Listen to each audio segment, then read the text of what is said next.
Shalom saudaraku, pagi hari ini kita kembali merenungkan firman Tuhan dengan judul Kenalilah Kehendaknya bersama dengan saya Fani Paendong.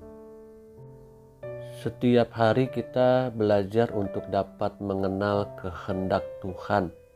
Kita belajar untuk dapat mengerti dan mengetahui apa yang Tuhan inginkan dalam hidup kita, bahkan dalam setiap hari yang kita lalui.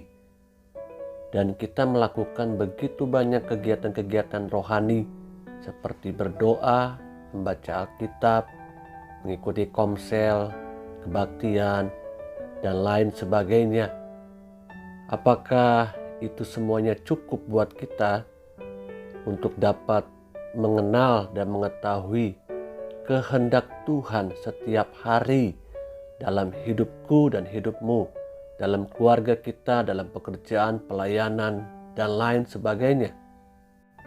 Di dalam Roma 12 ayat yang kedua, versi terjemahan baru katakan, "Janganlah kamu menjadi serupa dengan dunia ini, tetapi berubahlah oleh pembaharuan budimu, sehingga kamu dapat membedakan manakah kehendak Allah, apa yang baik, yang berkenan kepada Allah, dan yang sempurna." Sedangkan dalam versi mudah dibaca, ayat tersebut tertulis, "Jangan mengubah dirimu menjadi seperti orang di dunia ini, tetapi biarlah Allah mengubah bagian dalam dirimu dengan cara berpikir yang baru. Jadi kamu akan mampu memutuskan dan menerima yang dikehendaki Allah bagimu. Kamu akan dapat mengerti yang baik dan yang menyenangkan baginya dan yang sempurna." Paulus singkapkan buat kita bahwa pikiran kita tidak bisa dibaharui oleh kemampuan kita, oleh daging kita, tapi berikanlah pikiran kita untuk dibaharui oleh Dia, oleh Tuhan. Dengan pertolongan kuasa Roh Kudus, kita diubahkan, diperbaharui.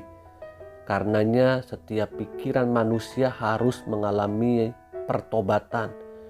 Dalam versi Inggris dikatakan renewing of your mind.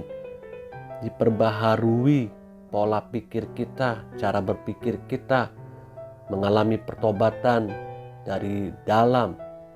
Amsal pasal 23 ayat 7 katakan, "Sebab seperti orang yang membuat perhitungan dalam dirinya sendiri, demikianlah ia.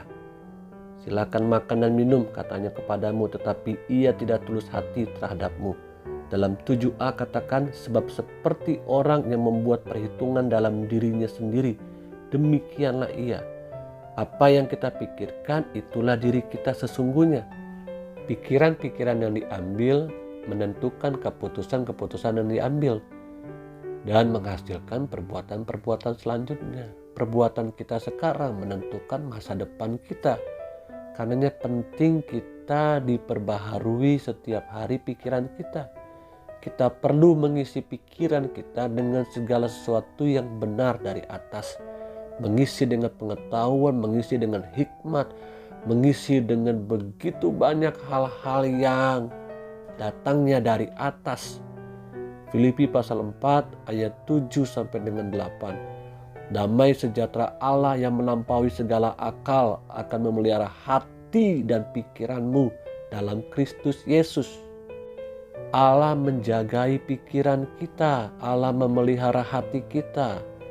Jadi akhirnya saudara-saudara, semua yang benar, semua yang mulia, semua yang adil, semua yang suci, semua yang manis, semua yang sedap didengar, semua yang disebut kebajikan dan patut dipuji, pikirkanlah semuanya itu. Setiap hari kita harus berpikir. Ketika kita bangun pagi, kita sudah mulai berpikir. Apakah pikiran kita seperti pikiran-pikiran yang datangnya dari atas? Sekali lagi, lewat firman Tuhan hari ini, mari jaga pikiran kita. Perbaharui pikiran kita seperti kemauan dan kehendak Bapa di sorga. Pikiran kita menentukan isi hati kita. Pikiran kita menentukan perbuatan dan perkataan kita. Dan pikiran kita menentukan apa yang kita percayai, apa yang kita yakini di dalam dunia ini. Mari berikanlah pikiran kita untuk dibaharui oleh Dia dengan kekuatan dari sorga, dengan kekuatan firman Tuhan.